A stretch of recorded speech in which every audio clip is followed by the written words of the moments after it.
जय हिंद। मैं sub inspector Avinash Kumar Chaudhary. तो उत्तर प्रदेश पुलिस आरक्षी जिसका एग्जाम अभी अभी समाप्त हुआ है, 32,679 पदों के लिए एग्जाम हुआ था। उसमें काफी बच्चों का मैसेज आ रहा था कि भैया ये नॉर्मलाइजेशन का कितना असर होता है। तो आइए एक बार समझ लेते हैं कि नॉर्मलाइजेशन क्या होता है और नॉर्मलाइजेशन क्यों किया जाता है। तो सबसे पहले मेरे दोस्त, आप इस बात को समझो कि आपकी जो वैकेंसी आती है वो हजारों में आती है, ठीक है। जिसके लिए जो लोग फॉर्म भरते हैं वो लाखों में होते हैं, जिसकी वजह से जो है एग्जाम डिफरेंट डिफरेंट डेट में करवाना पड़ता है और अलग अलग शिफ्ट में होता है। जो एग्जाम सेंटर होते हैं उनका ऐसा मानना होता है जब 9 से 10 शिफ्ट में पेपर बनाए जाते हैं तो उसके लेवल में को एक जैसा रखना थोड़ा सा मुश्किल काम होता है। दूसरी बात ये होता है कि जो पहली बार एग्जाम दे रहा होता है, जो पहले दिन पहले शिफ्ट में एग्जाम दे रहा होता है, उसको थोड़ा बहुत आइडियाज नहीं होते हैं कि किस तरह का पेपर होता है। जिनका बाद में पेपर होता है वो देख के थोड़ा बहुत तो आइडिया जरूर लगा लेते हैं कि किस तरह से पेपर आते हैं, किस तरह के क्वेश्चन पूछे जा रहे हैं, तो उनको थोड़ा सा एडवांटेज मिल जाता है, ऐसा उनका मानना होता है। जिसको नॉर्मलाइज करने के लिए, ताकि किसी को ज्यादा एडवांटेज ना मिले, किसी को ज्यादा नुकसान ना हो, उसके लिए क्या किया जाता है, नॉर्मलाइजेशन का एक प्रोसेस होता है जिसमें किसी के क्वेश्चन के वैल्यू यानी उसके वेटेज को बढ़ाया जाता है, किसी को घटाया जाता है। ये नॉर्मलाइजेशन का खेल होता है। मैं जानता हूं कि इस नॉर्मलाइजेशन का बहुत सारे बच्चों को फायदा भी मिलता है, कुछ को नुकसान भी होता है, स्वाभाविक सी बात है। लेकिन ये पार्ट एंड पार्सल है किसी भी एग्जाम को लेकर जो अलग अलग शिफ्ट में हो रहे हैं। तो इस चीज को लेकर ज्यादा परेशान होने की जरूरत नहीं है।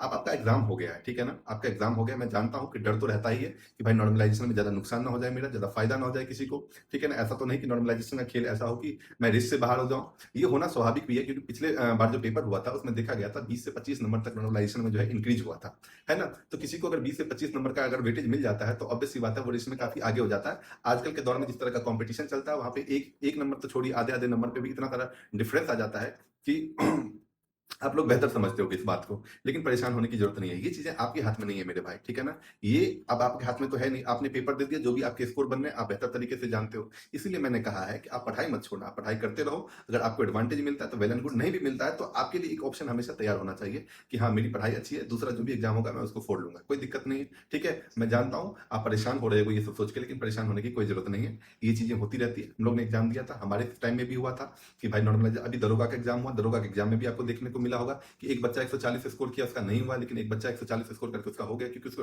नॉर्मलाइजेशन में उसको वेटेज मिला है।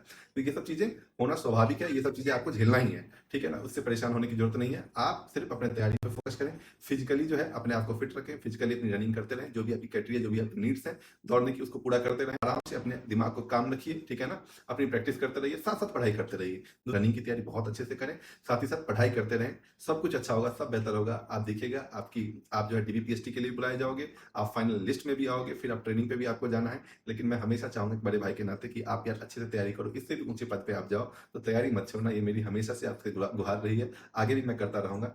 तो उम्मीद करता हूँ कि आप इन चीजों को समझोगे, इन चीजों पर ध्यान दोगे, तैयारी के साथ साथ आप ट्रेनिंग करना, ठीक है। मेरी बहुत बहुत शुभकामनाएं आपके साथ, अच्छे से तैयारी करो। जय हिंद, धन्यवाद।